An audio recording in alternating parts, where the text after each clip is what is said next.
सरकार बनी है तब से लेके आज तक ऐसी भीड़ नहीं थी।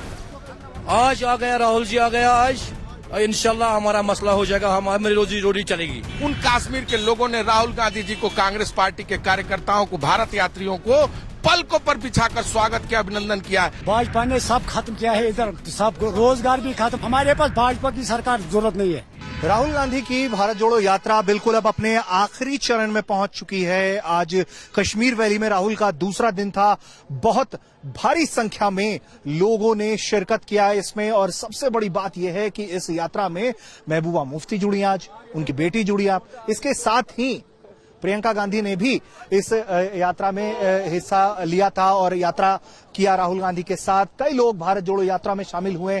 और क्या सोचकर आप लोग आए भारत जोड़ो यात्रा में, क्या सोचकर आप लोग पार्टिसिपेट कर रहे हैं? देखिए, भारत जोड़ो यात्रा जो एक देश में फैली नफरत को मिटाने के लिए और भाईचारे को बढ़ावा देने की यात्रा है। इस यात्रा में हम राहुल जी पर का एकदम समर्थन कर रहे हैं और हम चाहते हैं कि जो देश है राहुल जी पर भरोसा जताए। इस देश में नफरत को हटाकर प्यार और मोहब्बत का पैगाम लेकर जो राहुल जी निकले हैं। इस देश का जो युवा है वो बेरोजगार है, इस देश में कमर तोड़ महंगाई है। इस महंगाई, बेरोजगारी, भ्रष्टाचार के खिलाफ ये यात्रा है और इस देश के नफरत को हराकर प्यार को जिताना है। और इस देश में भारत जोड़ो यात्रा का जो राहुल जी के संदेश है वो हमें जन जन तक पहुंचाना, इसलिए हम इस यात्रा में साथ। बिल्कुल, हमारे साथ अजय सिंह लल्लू जी भी हैं। कि लल्लू जी बताइए, ये कश्मीर में बिल्कुल आखिरी चरण में है, कन्याकुमारी से आप लोग चल रहे हैं, क्या देख रहे हैं आप लोग को, क्या लग रहा है? जितनी हंसी वादियां हैं उतने खूबसूरत लोग हैं, और जिस तरह यहाँ के लोगों ने अभूतपूर्व प्यार लुटाया है, अपना समर्थन लुटाया, मैं समझता हूँ ये इतिहास बदलने वाली है। ये नजीर है इस बात का, जो लोग कश्मीर के नाम पर लगातार लोगों को बांटने की कोशिश कर रहे थे, लोगों में भेद पैदा करने की कोशिश कर रहे थे, उन कश्मीर के लोगों ने राहुल गांधी जी को, कांग्रेस पार्टी के कार्यकर्ताओं को, भारत यात्रियों को पलकों पर बिछाकर स्वागत किया, अभिनंदन किया। हर एक आदमी चाहता है अमन, हर एक आदमी चाहता है शांति, हर एक आदमी चाहता है मोहब्बत, और मोहब्बत कश्मीर की पैगाम है। ये जन्नत का नजारा और कश्मीर के लोगों का नजारा बिल्कुल एक है। मैं समझता हूं कि जो सोच आदरणीय राहुल गांधी जी की थी कि नफरत को हराना है, मोहब्बत को जीतना है, इस मोहब्बत के संदेश को आज हर एक कार्यकर्ता, कांग्रेस पार्टी का हर एक लोग दिल से लगाएंगे और गांव गांव, गली गली लोगों के बीच में ले जाएंगे। देश में बढ़ती हुई महंगाई, बेरोजगारी, किसान, नौजवान, गांव, गरीब, मजदूर, शोषित, वंचित की आवाज जो मजबूती से आदरणीय राहुल गांधी जी कन्याकुमारी से लेकर कश्मीर तक करते जा रहे हैं, निश्चित तौर से ये सरकार का रवैया कल आपने देखा होगा किस तरह के ढील की। सुरक्षा में चूक किया, लेकिन वो डिगे नहीं, डरे नहीं, उन्होंने हौसले के साथ अपने कदम को बढ़ाया और नफरत को हराने के लिए, देश के इन समस्याओं को लड़ने के लिए संघर्ष का रास्ता अपनाया। और मैं समझता हूं सदियों सदियों तक इनकी यात्रा को याद किया जाएगा। ठीक है लल्लू जी, ये बताइए इसका राजनीतिक लाभ कैसे मिलेगा? देखिए, मैं समझता हूं कि कांग्रेस पार्टी एक राजनीतिक पार्टी है और राजनीतिक पार्टी का काम है लोगों की सेवा करना, लोगों के मुद्दों को उठाना।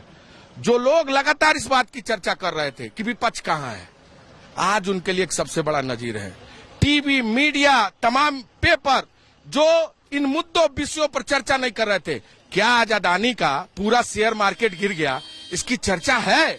क्या देश में नौजवान रोज आत्महत्या करने पर विवश है, इसकी चर्चा है? क्या किसानों को उनके फसलों का दाम नहीं मिल रहा, इसकी चर्चा है? इस पर चर्चा होती है? नहीं होती है। लेकिन कहीं ना कहीं इस यात्रा के माध्यम से एक संदेश, इस यात्रा के माध्यम से लोगों को जागरूक, इस यात्रा के माध्यम से लोगों के दिलों में एक जो आग है उसके साथ खड़े होकर उनकी आवाज को बुलंद करने का यह यात्रा साबित होगा। अच्छा, ये बताइए, इसमें सब जम्मू कश्मीर में ना लोग हमेशा रोजी रोजगार इसका मुद्दा बहुत उठा रहे हैं। वो कह रहे हैं कि 370 हटाने का जो फायदा था वो दिखता नहीं है, वो जो वादे उनसे किए गए थे ये सब फायदा हुआ नहीं उनको।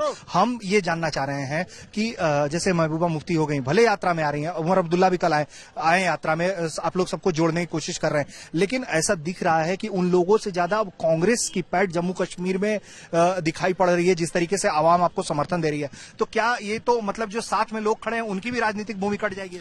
देखिए, आपको याद होगा जब 370 हटाया था तो उन्होंने 3 चीजें कही थी कि नोटबंदी, जीएसटी और खासकर सेना को सुरक्षा। सेना इस देश में मजबूती से काम करे, इस बात का उन्होंने जिक्र किया था।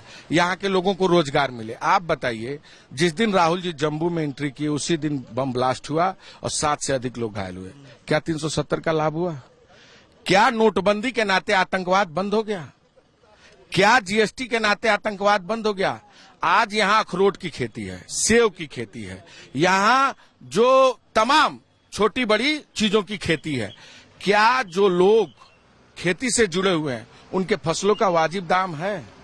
क्या उनके रोजगार के लिए मैं मिला तमाम जम्मू कश्मीर के नौजवानों से, लोग पीएचडी किए हुए हैं, इंजीनियरिंग किए हुए हैं, तमाम बड़ी डिग्रियों को हासिल किए हुए हैं, वो रोजगार चाहते हैं, वो अमन चाहते हैं। उसके ऊपर इस सरकार का कोई ध्यान नहीं है। लेकिन कहीं ना कहीं इस सरकार ने लोगों की आवाज बंद कर दी है। यहाँ एक साथ 10 लोग इकट्ठा नहीं हो सकते, पुलिस उनको परेशान करती है। जो लोग मीडिया में कोई बात कर दे उनको उठाकर जेल में बंद कर दिया जाता है, उनकी आवाज दबाई जाती है। आज भी तमाम गांवों में, जगहों पर, पहाड़ों पर फोर्स लगाकर लोगों को रोकने की कोशिश की गई, लेकिन लोगों का इकबाल देखिए, मोहब्बत देखिए, जोश देखिए कि वो मजबूती के साथ सड़कों पर आकर इस यात्रा का समर्थन कर रहे हैं।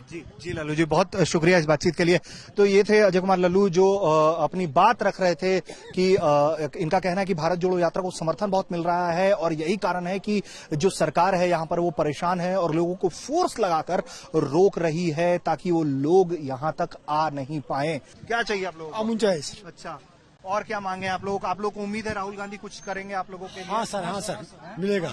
अच्छा, भाजपा ने सब खत्म किया है इधर, सब रोजगार भी खत्म। हमारा गाड़ी 10-10 लाख कर्जा है गाड़ी पर, वो भी बैठ गया यहाँ से। 10-10 लाख कर्जा हमारे एक गाड़ी पर। वो रेत भी बंद किया है, वो बाजी भी बंद किया है, वो पत्थर भी बंद किया है। अगर हम प्रोटेस्ट यहाँ गाड़ी से करेगा ना, ये सब बाईपास बंद हो जाएगा। सब काम खत्म किया उसने, सब काम खत्म किया। हमारे पास मुफ्त की जरूरत नहीं है 5 किलो राशन। हमारे पास बराबर राशन दे दो, हम पैसा देगा। हमारे पास जरूरत नहीं मुफ्त राशन का। देखिए ये वो आवाज है जो कह रहे हैं कि मुफ्त में नहीं चाहिए, काम चाहिए, काम दीजिए, आप मुझे काम करने दीजिए, मैं अपनी मेहनत से खरीद लूंगा मैं। तो ये वो आवाज है जम्मू कश्मीर की, जो ये आवाज दिल्ली तक ये लोग पहुंचाने की कोशिश कर रहे हैं कि राहुल गांधी के। अच्छा, इतना भीड़ कभी आप लोगों ने देखा था किसी यात्रा में? उसको सब लोग सपोर्ट करेगा। हाँ, कश्मीर में सब लोग उसको सपोर्ट करेगा। अच्छा, इतना भीड़ पहले मैंने भी नहीं देखा कभी। सरकार बनी है तब से लेके आज तक ऐसी भीड़ नहीं थी। आज आ गया राहुल जी, आ गया आज, इंशाल्लाह हमारा मसला हो जाएगा, हमारी रोजी रोटी चलेगी, हम अपनी मेहनत से करेंगे। क्योंकि हमारे कर्जा बहुत है यार, हम क्या देगा बैंक वालों को? हमारा गाड़ी भी बैठ के घर में बंद कर दिया है, ये काम भी बंद कर दिया, सब बंद किया, रोजगार बंद। शाम को खाने के लिए कुछ भी नहीं है। क्या करेगा हम लोग मजबूर। दूसरा जिंदगी नहीं चलती है सर। 2 किलो से कारोबार से जिंदगी चलती है। हमारा कारोबार सबसे बैठ गया, सबसे पहले बैठ गया है। अब क्या डबल इंजन कहाँ से आएगा? जब पहला इंजन खत्म हो गया तो दूसरे इंजन को क्या करेंगे? आप लोग चाहते हैं कि यहाँ चुनाव भी हो? इंशाल्लाह हो जाएगा इंशाल्लाह। सर ये चुनाव का कहाँ बोलेगा हम करेगा? यहाँ चुनाव यहाँ जीतेगा नहीं। ये 370 हटाने के बाद जो कहा गया, आप लोगों से कहा गया था कि फायदे होंगे उसके, आप लोगों को जमीन पे फायदे दिखते हैं क्या? जो है ही नहीं सर, इसीलिए तो हम इसी पे राहुल जी से यही कहने आए कि हम क्या करेंगे। क्या करेगा? जब कोई गरीब उसका मकान गिर रहा है क्या करेगा? कोई आवाज, किसी के पास जाएंगे, कोई आवाज हमारी सुनने के लिए तैयार ही नहीं है कोई। तो आप लोग चाहते हैं कि राहुल गांधी आप लोगों की आवाज सुने और कोई जुल्म नहीं किया इधर पहले भी ठीक है, आज भी हमारे पास यही चाहिए। हमारे पास भाजपा की सरकार जरूरत नहीं है। अच्छा, हाँ। और अब ये जो राहुल गांधी की यात्रा में मैंने देखा कि कल भी बहुत सारे लोग आए, ऊपर गांव से लोग उतर कर नीचे आए, इतने भीषण ठंड में भी। राहुल गांधी जो है बतौर नेता पहले के मुकाबले अब आप लोगों को कैसे दिख रहे हैं? पहले तो एक छवि उनकी गढ़ दी गई थी, अब जब आप सामने से उस नेता को देख रहे हैं तो कैसा लगता है? लोगों को समझ आया ना, जब आदमी को समझ आता है कि अच्छा कौन है और खराब कौन है, तभी तो निकलती है ना सर, तभी तो निकलते। हम लोग तो खत्म हो गए, हमारे पास कुछ नहीं है ही नहीं। हम तो रोड पे आ गए, भीख मांगने के लिए हम आ गए इधर, हम क्या करेंगे? अच्छा, मुफ्ती जी भी आज आई थी राहुल गांधी के साथ मार्च करने के लिए, ऐसा लगता है। कल अब्दुल्ला साहब भी थे, तो उन लोगों की आवाज दिल्ली सुन नहीं रहा है, उनकी आवाज अब वो लोग आया या ना आया, हम उसको साथ देगा जी। हाँ सर, या कश्मीर उसको साथ देगा जी। आप लोग कुल देखिए कश्मीर की, हाँ नहीं किया यहाँ से 70 सालों में उसने जुल्म नहीं किया ये कश्मीर में, इतना इस 5-6 सालों में भाजपा नहीं किया। आप लोग यहीं के रहने वाले हैं? जी। इधर उसने खत्म किया, रोजगार भी खत्म किया, इंसान भी खत्म किया। 15-15 किलोमीटर उसने टैक्स लगाया मकानों पर, बोलता है मकानों पर भी टैक्स। 10 रुपया हम नहीं कमाता है तो मकानों को टैक्स दे रहे हैं। इंसान को अगर कोई शादी करेगा उसको भी टैक्स पड़ेगा। ये ऐसा आदमी है। 15 किलोमीटर से दूर आए हम, किस लिए आए इसी के? जी। तो देखिए, कुल मिलाकर जो जम्मू कश्मीर की आवाज है वो यहाँ की आवाम एक बात बहुत साफ तौर पर कह रही है कि रोजी रोजगार हमारा खत्म हो गया है, उसे उन्हें मुहैया कराया जाए और उन्हें मुफ्त राशन नहीं चाहिए, उन्हें रोजी रोजगार दे दीजिए, उनके हाथ मजबूत कर दीजिए। तो वो खरीद कर खाना चाहते हैं, ना कि वो मुफ्त में खाना चाहते हैं। तो ये एक मांग है कि रोजी रोजगार, अमन और चुनाव, इन तमाम मुद्दों पर जम्मू कश्मीर की जो आवाम है वो आ रही है राहुल गांधी की भारत जोड़ो यात्रा में। वो चाहती है कि राहुल गांधी उनकी यह आवाज सुने, दिल्ली तक आवाज पहुंचाएं और इनकी लड़ाई राहुल गांधी लड़े। कैमरा पर्सन सिद्धार्थ के साथ मैं ऋषिराज, न्यूज़ तक।